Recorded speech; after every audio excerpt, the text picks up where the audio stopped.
All right, let's jump right into a fascinating what-if scenario. Imagine one of the biggest sportswear brands on the planet, Nike, suddenly deciding to get into coffee. Sounds a bit out there, right? Well, let's break down this wild, hypothetical business move. I know what you're thinking. Nike and coffee? Really? The brand is all about sneakers, performance gear, athletic glory. So how on earth does a coffee cup fit in with that swoosh? That's the big question we're digging into. And honestly, the answer might be way more logical than you first think. Okay, so here's the absolute key to this whole idea. You've got to realize this isn't really about selling a hot drink. It's about selling what Nike has always been selling: energy, performance, and a certain kind of lifestyle. Just think about it for a second. That pre-workout buzz, the laser focus you need for a huge project, that get up and go feeling, that is the Nike philosophy in a nutshell. And it's exactly what coffee delivers. Now, for this to make any sense from a business standpoint, we have to look at the market. Let's imagine the coffee industry as a totally new playing field for Nike. Is there actually an open lane for them to run in, or is this field just way too crowded already? This is where it gets really interesting. Look at this chart. Sure, the standard coffee market is growing. That's fine. But check out the growth in premium and especially functional coffee. We're talking about coffee with extra benefits. Things like added protein, adaptogens, stuff that actually enhances performance. This is a health-focused, high-growth space that seems practically tailor-made for a performance brand. And this table just lays it all out perfectly. It shows how Nike could easily carve out its own lane. Starbucks, that's your third place, your cozy escape. Dunkin', that's all about speed and convenience. Nike Coffee wouldn't even try to compete on those terms. Its whole reason for being would be performance. The brand would be all about an athletic lifestyle, serving a completely different need. But here's the thing. A product this specific can't be for everybody. For Nike Coffee to even have a shot, it needs a very particular team of customers. So who would actually be on the roster for this new team?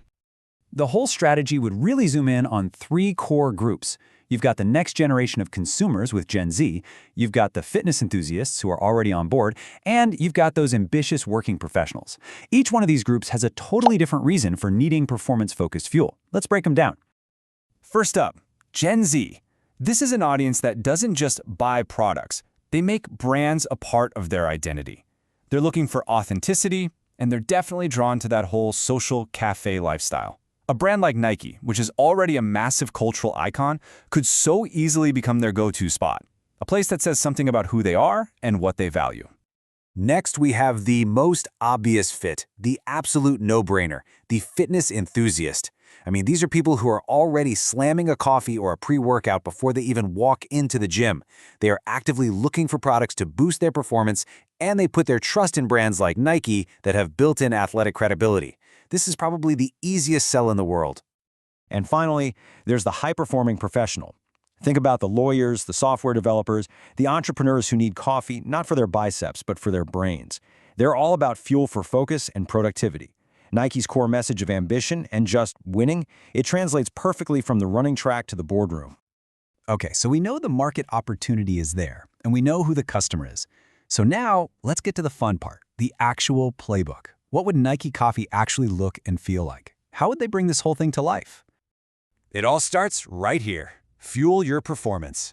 This isn't just some catchy tagline. This is the entire brand philosophy in 3 words. It's direct, it's motivational, and it ties every single product right back to Nike's DNA.